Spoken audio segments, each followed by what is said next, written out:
Hello everyone, it's just a dad. Today I'm going to do a comparison between these two Shark robot vacuum cleaners. On the right, I got the Shark model number RV2310AE, that's with the auto empty base.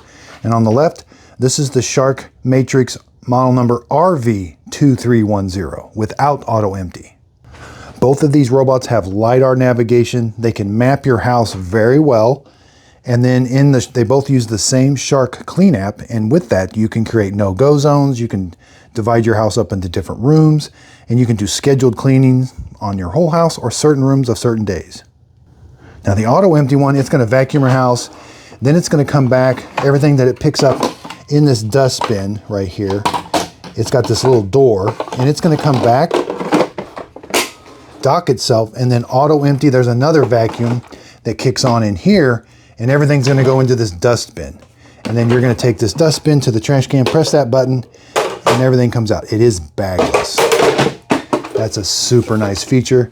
There is a filter here. Once in a while you do have to clean. It's reusable. And there is a foam filter here on the side. And it also charges the robot, so the robot is ready to go for the next time. Over here on the one without the auto empty base, this is just for charging. So it backs up, charges it. Once in a while, about every third or fourth cleaning job, you're going to have to undock it, come over here, press this button. You have to take this to the trash can yourself, and you have to empty everything out inside there. It's got a pretty big dustbin, but you will have to empty it out. There's the filter. The filter is built into the door, so when it's time to change the filter, you will have to take the door off in order to change it. It doesn't slide out. And the Shark Matrix over here is exactly the same way. That filter is built into the door. They both have a single side brush. I've got the one fell off on this one. They have a single brush roller here in the middle. Drive wheels, they both have the same battery size. That's how they charge. Fall off sensors are the same. That's so they don't fall off the stairs. When they go around stairs, they will turn back the other way. And in my testing, they have the same suction power as far as picking stuff off of carpet and hardwood floors. These work great on hardwood floors and carpet. They both have a dock and a clean button, 3 lights here that let you know the status of the battery.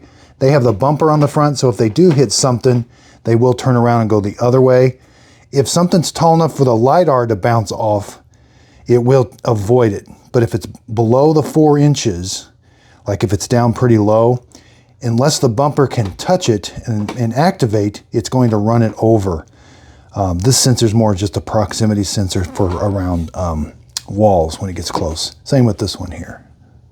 So I really do love the ones with the auto empty base. I hope this video helps. Thanks everybody for watching.